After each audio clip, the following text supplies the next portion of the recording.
घेतलं सगळं घेतलं.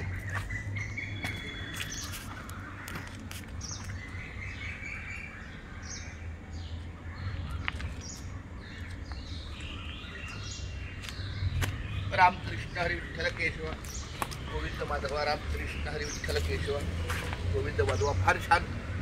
नमस्कार. रामकृष्ण हरी माझ्या अंतकरणातले 2 शब्द आहे. काल मी काही कामानिमित्त कौटुंबिक कारणास्तव आपल्या डॉक्टर अण्णासाहेब कारंडे, डॉक्टर शांताराम कारंडे यांच्या घरी आलो. मला वाटतं 3-4 वर्षांना येणं झालं, पण ह्या 2-3 वर्षातला त्याच्या बिल्डिंगमध्ये झालेला बदल हा अतिशय प्रशंसनीय आहे, कौतुकास्पद आहे. हा खेळ नाही एकल्याचा, म्हणून मेळ जमविला. हा एकट्याचं काम नाही आहे, पण एकाची कल्पकता असावी लागते. कारण शेवटी गटप्रमुख जो असतो तो त्याच्या मागे सगळा माप असतो. तर त्या 2 वर्षापासून डॉक्टर साहेबांनी जी काही सोसायटीची बाजू सगळी सावरण्याची भूमिका घेतली. आणि हे तर अतिशय बघा, ह्या ठिकाणी मी बसलो ना, हे वेस्ट व्ह्यू सोसायटीच्या समोरची एक पडीक जागा होती. जेवढा बिल्डिंगचा परिसर आहे, जेवढा बिल्डिंगचा जागेचा भाग आहे, त्याच्या अगदी अपोजिट समोर ही मोकळी जागा. पण डॉक्टर साहेबांच्या स्वतः ते इंजिनियर असल्यामुळे त्यांच्यामध्ये सगळं प्लॅनिंग आहे, गुड प्लॅनिंग आहे. त्या पद्धतीनं सगळ्या गोष्टी इथे नमूद येतात. दुर्दैवानं या 1-2 महिन्याच्या पावसाळ्याच्या कालावधीत तेवढी काही पडझड दिसते, पण तरी सुद्धा जेव्हा कधी हे ते मला वाटतं इथं मी फोटो काढले, बघितलं.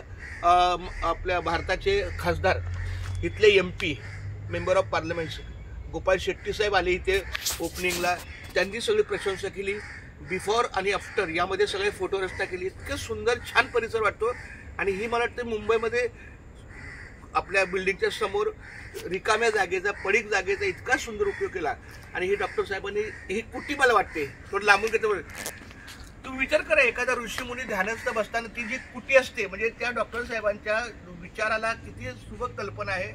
एखादी कुटी बस, मग इथंच मला असं वाटलं. आता माझं जे रामकृष्ण हरी विठ्ठल केशव गोविंद माधवा जो नामस्मरण जप आहे, माझ्या रामकृष्ण हरी विठ्ठल केशव गोविंद माधवा ह्या नामस्मरणाचा जप आहे. तोच जप मी या ठिकाणी लेखन करत आहे. आणि ही जागातली संधी, ह्याच्याच पुढे बरोबर गणपतीचं विठ्ठल मंदिर आहे. एका त्या बाजूला, आणखी जागतीचा इकडे या बाजूला, आणि या बाजूला साईबाबाचं मंदिर पण आहे. म्हणजे मंदिर म्हणजे काहीतरी मूर्तीची कुठेतरी स्थापना केलेली आहे. म्हणजे एकंदरीत प्रसन्न आणि निसर्ग सानिध्य असं दृष्टिक्षेपात येणारं किंवा दृष्टीने वसलेलं असं हे सुंदर असं नियोजन आहे. खूप छान माऊली. रामकृष्ण हरी. तर डॉक्टर शांताराम कारंडे साहेबांचा मी मनपूर्वक धन्यवाद, आभार व्यक्त करतो. त्यांच्या बुद्धिमत्तेला, कल्पक दृष्टीला, सृजनशक्तीला, सृजनात्मक जे काही कार्य आहे त्या कार्याला माझा सलाम आहे. कारण की घडवून आणण्यासाठी पहिली विचार यावे लागतात मनामध्ये. तर खूप धन्यवाद. आपण हा खेळ नाही एकल्याचा, म्हणून वेळ जमविला. वेस्ट व्ह्यू ही एक सोसायटी आहे, संस्था आहे गृहनिर्माण, आणि त्यामध्ये मला वाटतं 129 पदाधिकारी आहे. फार मोठी संस्था आहे. तर त्या ठिकाणी सगळ्यांना मी धन्यवाद देतो. अशीच एकमेकांना सहाय्य करू अवघे धरू सुपंत या म्हणण्याप्रमाणे इतकं सुंदर असं नियोजन केलंय. सगळ्या कर्मचाऱ्यांनी इथे प्रत्येकाची स्वच्छतेची निगा राखणं गरजेचं आहे. खूप खूप धन्यवाद. बोलावं तितकं कमी आहे, शब्द मला कमी पडतील, इतकं सुंदर नियोजन केलेलं आहे. आणि आता लवकरच पावसाळा झालेला आहे, 4 महिने पावसाळ्याचे संपलेले आहेत. आता इथं पुन्हा एकदा स्वच्छता कर्मचारी सगळ्या पद्धतीनं जी काही स्वच्छतेची रमी भरपूर गेलोय, पुढे गेलोय, या बाजूला गेलो, सगळा परिसर. जेव्हा मला वाटतं त्यांनी 1 वर्षापूर्वी तेव्हा ओपनिंगचे फोटो किंवा व्हिडिओ काहीतरी बघितले, तेव्हा मला इतकं सुंदर वाटलं. आता थोडीशी हलकीशी कमतरता आहे, चढ सुकलेलं वगैरे सगळं, पण ठीक आहे, होईल. काही गोष्टी भगवंताच्या कृपादृष्टीच्या आशीर्वादात असतात. जे होईल त्या पद्धतीने आपण पुढे जायचं असतं. काही असतो. तुका म्हणे सत्य कर्मा व्हावे सहाय्य घातले या भय नरका जाणे. सत्य कर्माला भगवंत उभा आहे. आमच्या डॉक्टर साहेबांच्या पाठीची पांडुरंगाची कृपा आहे, आईवडिलांचा आशीर्वाद आहे, त्याच्या सगळ्या कार्याचं बळ आहे, बौद्धिक क्षमता तिची उत्कृष्ट आहे.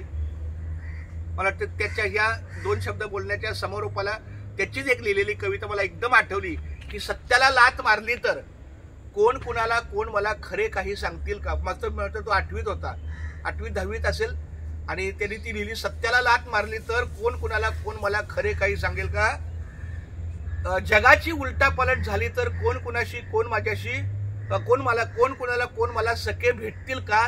आणि शत्रुत्वाला प्रवेश दिला तर कोण कुणाशी कोण माझ्याशी मित्रत्वाने जगतील का. वास्तविक ते सत्य, जगाची उलथापालथ आणि शत्रू या 3 शब्दाच्या विरुद्धची भूमिका जी आहे ती इतकी सुंदर शब्दानं गुंफन केलेली आहे. अशा पद्धतीनं आम्ही गेली 52 वर्ष आमच्या डॉक्टर साहेबांचा सहवास मला आहे.